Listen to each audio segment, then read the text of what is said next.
Hello everyone. अपने series को आगे बढ़ाते हुए हम लोग जो है इकोनॉमिक्स के प्रीवियस ईयर क्वेश्चन को डिस्कस कर रहे थे और इनमें देखेंगे जो प्रीवियस ईयर क्वेश्चन में पूछे गए हैं। जो क्वेश्चन बार बार रिपीट करते हैं आप उसको प्लीज नोट कर लीजिएगा, क्योंकि जो क्वेश्चन रिपीट करते हैं आगे भी रिपीट करेंगे। ये जो है आपका सीक्वेंस बना हुआ है। आइए स्टार्ट करते हैं। Which one of the following pathway to increase the productivity in agriculture. देखिए एग्रीकल्चर में आपका जो प्रोडक्टिविटी जो है इंक्रीज करेगा, किस कारण से करेगा? तो ऑप्शन देखिए, इफिशिएंट इरिगेशन बिल्कुल सही, क्वालिटी सीड्स बिल्कुल सही, यूज ऑफ पेस्टिसाइड बिल्कुल सही, यूज ऑफ द फर्टिलाइजर।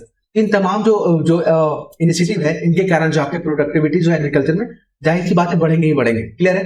क्योंकि आप इरिगेशन का फैसिलिटी को बढ़ाओगे तो आपका जो है प्रोडक्शन जो है काफी इनहांस करेगा। क्वालिटी सीड अगर आप जो बोगे तो वहां पे जो फसल जो है बेहतरीन जो है उत्पादन होगा।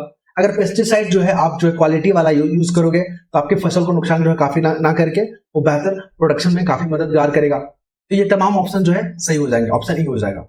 अगले क्वेश्चन को देखते हैं। Which one of the following objective of MNREGA. आपको पता है मनरेगा जो है 2005 में आया था, Mahatma Gandhi national rural employment guarantee act 2005। Clear है? ये जो है स्कीम है, आपको 100 दिन का जो है गारंटी जो है रोजगार प्रदान करता है जो अनस्किल लेबर होते हैं गाँव में। क्लियर है? इसको देखते हैं। इस मनरेगा के तहत बिल्ड द एसेट बिल्कुल सही, गांव रूरल एरिया में जो है एसेट जो है डेवलप किए जाते हैं। इनकरेज द माइक्रो इरिगेशन बिल्कुल सही, वाटर मैनेजमेंट बहुत बढ़िया ये भी है, इनहांस द रूरल इनकम बिल्कुल सही। तो ऑप्शन ई यहाँ पे हो जाएगा, क्योंकि मनरेगा जो है इन तमाम जो है पहलुओं पर जोड़ देता है और ये जो है आपका एसेट को बिल्ड करता है। विच one of the following was not include intended objective of the union budget 2017-18। आपको पता है 2017-18 जो है बजट को श्रीमती निर्मला सीतारमण जो पेश किए थे और उसमें एजुकेटेड इंडिया जो है इसमें इंक्लूड नहीं किया गया था। अगला प्रश्न को देखेंगे। Which one of the following most appropriate describe the nature of green revolution of the late 60 of the 20th century. तो सीड, फर्टिलाइजर, वाटर टेक्नोलॉजी जो है ये इंपॉर्टेंट जो है आपका फैक्टर है जो मोस्ट अप्रोप्रिएट जो डिस्क्राइब करता है आपका, क्योंकि वहां पर सीड पे फोकस किया गया था, फर्टिलाइजर पे फोकस किया गया था, वाटर टेक्नोलॉजी पे जो है फोकस किया गया था। Who among the following the CEO की नीति आयोग। देखिए पहला तो नीति आयोग बना कब है? तो 1 जनवरी। बार बार क्वेश्चन ये रिपीट कर रहा है और ये इंपॉर्टेंट बनेगा। ये जो योजना आयोग की जगह बना है नीति आयोग, ये क्या है? थिंक टैंक है जो पॉलिसी बनाने में, फ्रेमिंग करने में और उसको इंप्लीमेंट करने में जो है थिंक टैंक के रूप में कार्य करता है। ये कोई स्टैच्यूटरी बॉडी नहीं है, बल्कि ये जो है रिजोल्यूशन से पास किया गया है। क्लियर है? ये कोई कॉन्स्टिट्यूशनल बॉडी भी नहीं है। आज जो वर्तमान में इसके जो सीईओ है वो कौन है? सुब्रमण्यम है। ठीक है, सुब्रमण्यम याद रखिएगा। और इसके जो है उपाध्यक्ष वो है सुमन बेरी, सुमन कुमार बेरी। अगला प्रश्न को देखेंगे हम लोग। One of the problem calculating national income in India. देखिए नेशनल इनकम को जब कैलकुलेट करते हैं तो क्या प्रॉब्लम फेसेस करने को मिलता है? तो नॉन ऑर्गेनाइज सेक्टर में जो इनकम है ना, वहां पे डिस्क्राइब करना काफी बड़ा जो है चैलेंजिंग हो जाता है, क्योंकि वहां पे ऐसे एक्टिविटी होते हैं जो कि मनी में नहीं होते हैं। ठीक है, वाटर सिस्टम में होते हैं, ठीक है, नॉन मनी ट्रांजेक्शन होते हैं। इस कारण से वहां पे कैलकुलेट करना जो काफी जो है प्रॉब्लम फेस करना पड़ता है। The apex bank of providing agriculture refinance. देखिए एग्रीकल्चर रिफाइनेंस में जो एपेक्स बॉडी है नाबार्ड है, आपको पता ही है। ये 12 जुलाई 1982 को बना था सी रमन कमेटी की सिफारिश पे। मुझे लगता है हर वीडियो में जो है ना ये नाबार्ड जो है काफी बार जो है रिपीट हुआ है, तो आप इसको बार बार इसको देखिएगा। सारे पीडीएफ को जो हम लोग जीएस कुटुंबकम के जो टेलीग्राम चैनल है वहां पे इसको सारे शेयर कर देते हैं, आप लोग देख सकते हैं। और नाबार्ड जो है रिफाइनेंस करता है। According to the 14th finance commission the percentage share in next proceed of the shareable central tax revenue should be 42%। देखिए यहाँ पर जो 14th फाइनेंस कमीशन हुआ था, वाईवी रेड्डी इसके जो है अध्यक्ष थे, वाईवी रेड्डी। ठीक है, इन्होंने 42% जो है स्टेट को शेयर करने के लिए बोला गया है। जितना भी जो कलेक्ट हो रहा है 42% जो स्टेट के बीच में बांट दिया जाए। Which sector in India attract the highest FDI equity flow.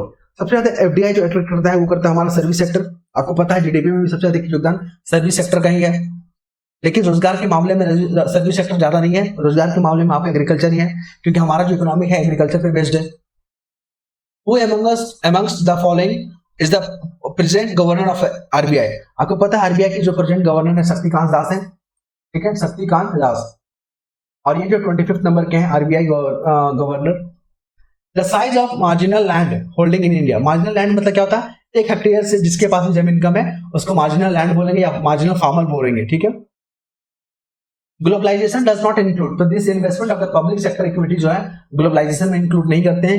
Globalisation क्या होता है, एक कंट्री दूसरे कंट्री के जो अर्थव्यवस्था आपस में कनेक्ट होते हैं, यहाँ पे गुड और सर्विसेज का इंटरचेंज होता है, सर्विसेज का होता है, टेक्नोलॉजी का ट्रांसफर होता है, ठीक है। ये तमाम चीजों का जो इंटरचेंज होता है एक दूसरे पे, जो भारत की अर्थव्यवस्था और अन्य देशों की अर्थव्यवस्था जो कनेक्ट हो जाते हैं। Prevention of money laundering act come into force in India 2005 में आता है। आपको पता ही है मनी लॉन्ड्रिंग को लेकर जो मुद्दे उठे थे उनको जो रोकने के लिए 2005 में इस एक्ट को पास किया गया था। ट्रिप्स क्या है, तो ट्रिप्स का जो फुल फॉर्म पूछा जाता है ट्रेड रिलेटेड इन्वेस्टमेंट मेजर। ये ट्रिप्स का जो फुल फॉर्म होता है ट्रेड रिलेटेड इन्वेस्टमेंट मेजर, जो इंपॉर्टेंट रहेगा। NITI Aayog came into the existence, NITI Aayog पता ही आपको 1 जनवरी 2015 को आया था। ये जो है थिंक टैंक के रूप में काम करता है। इसके जो वर्तमान में सीईओ है वह सुब्रमण्यम है, ठीक है। और इसके जो डेप्यूटी चेयरमैन जो है वह हमारे सुमन कुमार बेरी। बार बार रिपीट कर रहा है क्वेश्चन, और ये क्वेश्चन जो है पूछा जा सकता है। गुल्लक बच्चा bank is bank based in the Patna में है। इसमें क्या होता है, जो छोटे बच्चे होते हैं वो 1 रुपया से लेकर अमाउंट को जमा करते हैं गुल्लक बच्चा बैंक में। All India wholesale price index has been change the government of India from 2005। आपको पता है होलसेल प्राइस इंडेक्स का जो बेस ईयर है पहले 2004 से 5 था, अब उसको चेंज करके 2011-12 कर दिया गया है, ध्यान में रखिएगा, ये चेंज हो गया। Which of the following approaches is associated with the professor Amartya Sen. इनको जो है इकोनॉमिक्स में नोबेल प्राइज भी दिया गया है, ठीक है। और इनका जो अप्रोच था वो था कैपेबिलिटी अप्रोच। कैपेबिलिटी अप्रोच जो है इंडिविजुअल पे फोकस करता है, ये तमाम जो फैक्ट थे जिसको डिस्कस किए थे हम लोग, जो भी एग्जाम के दृष्टिकोण से काफी जो है रिलेवेंट थे। और ये 90 डेज का कोर्स चल रहा है हमारा। जिन्होंने चैनल को अभी तक सब्सक्राइब नहीं किया वो लोग सब्सक्राइब कर सकते हैं, जुड़ सकते हैं और इस कोर्स का आनंद उठा सकते हैं। धन्यवाद।